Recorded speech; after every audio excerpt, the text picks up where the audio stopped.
Avrupa'dan yazan izleyicimizin sorusu şu: Biz evlenmeye karar verdik ama çevrede yapılan dedikodular ve yakıştırmamalar yüzünden etkileniyoruz. Yani bunlar evlenmeye karar vermişler, öyle uygun görmüşler ve evleneceğiz ama bu sefer de insanların dedikoduları, olumsuz konuşmaları, yakıştırmamaları yüzünden etkilenmiş oluyoruz. Bu anlamda ne yapmalıyız diye izleyicimiz bu soruyu sormuş ve şimdi dilerseniz sorumuzu cevaplayalım.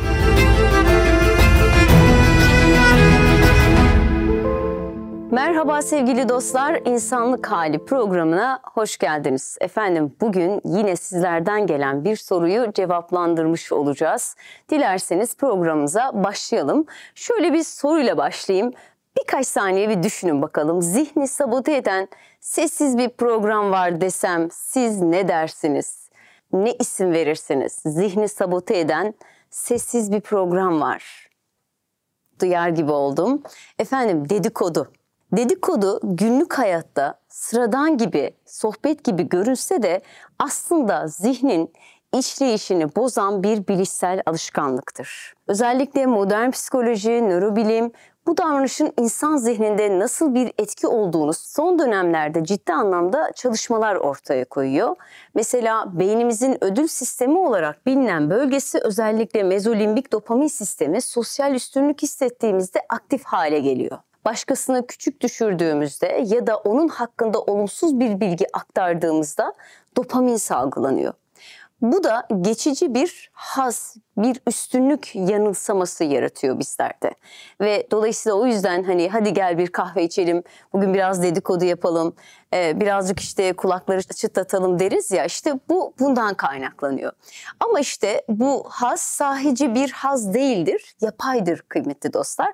Tıpkı şekerli yiyecekler gibi ilk başta böyle bu güzel gelir, güzel bir tat verir ama zamanla insülin direnci gibi psikolojik bir yorgunluk yaratır. Bu da belli bir zaman sonra artık bize ciddi anlamda zarar vermeye başlar ve haz duygumuzu almamış oluruz.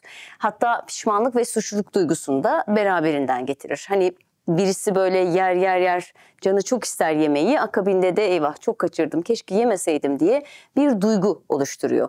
Peki uzun vadede dedikodu yapan insanların beyni nasıl oluyor? Bunlar da özellikle bu geçici hazlar tekrar aramaya başlayacak ve bu da kişiyi dedikodu bağımlılığına sürükler.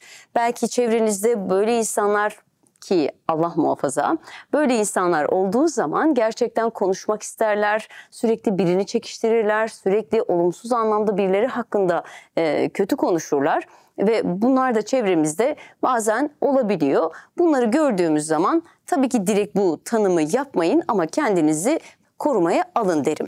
Sürekli dışı konuşan zihin içsel sessizlikten kaçar. Başkalarının eksikliklerini gündeme alarak kendi eksikliklerini görünmez kılmaya çalışır.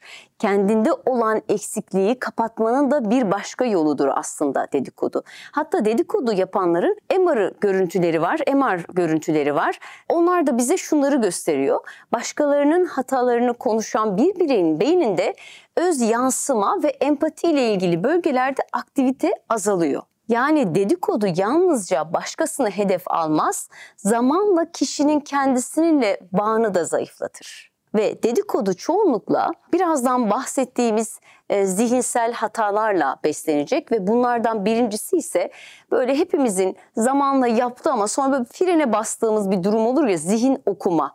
Zihin okumada ne geliyor aklımıza? Kesin benim için şöyle demiştir. Kesin benim hakkımda şöyle düşünmüştür. Ve yine bir tane hatalardan birisi de etiketleme. O zaten hep çıkarcı birisi. Bunlarla etiketleme, bu hatalarla bu çarpıtmayı bize gösterir. Ve akabinde de yine bazen yaptığımız aşırı genelleme, bu tip insanlar zaten hep aynı. İşte bu hatalar, düşünceler gerçeklikten uzaklaştırır ve kişiler kişisel gelişim yerine yargılamayı seçer. Sürekli insanları yargılar. Peki sonuç ne oluyor? Zihin düşünmekten çok yorulmaya yönelir. Bu da bireyin hem empatisini hem de içgörüsünü maalesef zayıflatmış oluyor.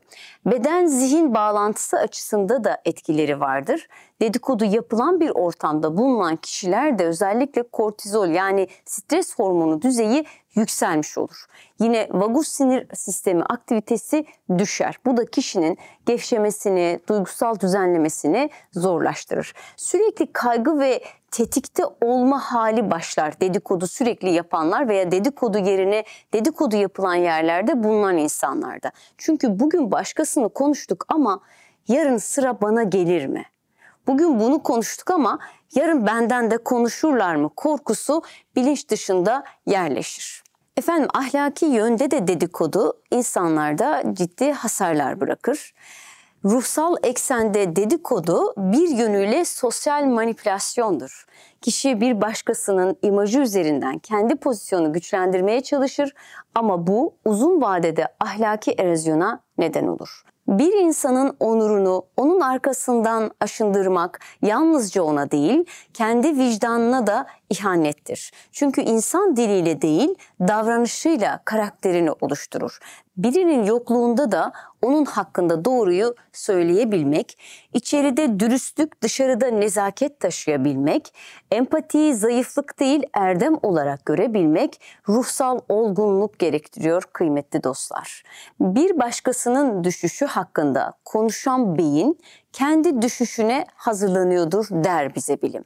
Çünkü başkasını eleştirerek rahatlayan zihin kendi kusurlarını büyütür ama farkında olmaz. Bunu fark etmez ve bir süre sonra kişi hem başkasına zarar veren hem de kendini içten içe tüketen bir döngüye girer. Gerçek huzur başkasının ne yaptığıyla değil, ben kendi içimde neyi onarıyorum sorusuyla başlar ve dilerseniz şimdi bu zihinsel ve ruhsal ahlaki çerçeveden sonra izleyici sorumuza geçebiliriz. Avrupa'dan yazan izleyicimizin sorusu şu: biz evlenmeye karar verdik ama çevrede yapılan dedikodular ve yakıştırmamalar yüzünden etkileniyoruz. Yani bunlar evlenmeye karar vermişler, öyle uygun görmüşler ve evleneceğiz ama bu sefer de insanların dedikoduları, olumsuz konuşmaları, yakıştırmamaları yüzünden etkilenmiş oluyoruz. Bu anlamda ne yapmalıyız diye izleyicimiz bu soruyu sormuş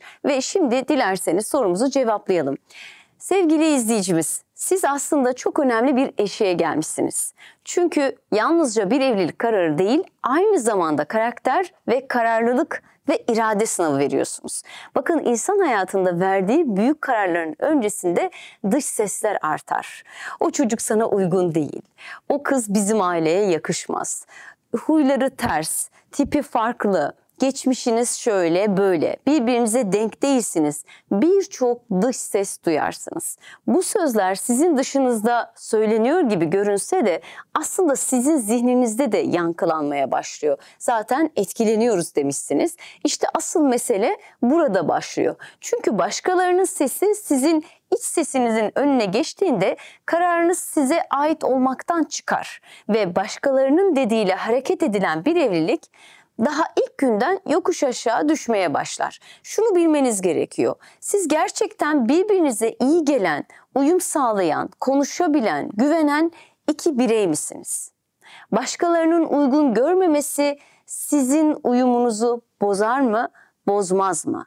Aslında başkaları size uygun görmemesi sizin uyumunuzu bozmaması lazım. Uyumunuzu bozuyorsa bunu da oturup konuşmak lazım. Ve yine unutmayın kıymetli izleyiciler, sizi tanımayan insanlar ilişkinizi yargılayabilir.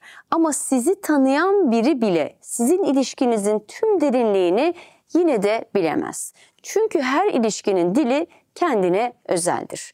Şimdi kendimize şu soruyu sorabiliriz. Dilerseniz beni izlerken de bu soruların cevabını kendiniz de verebilirsiniz.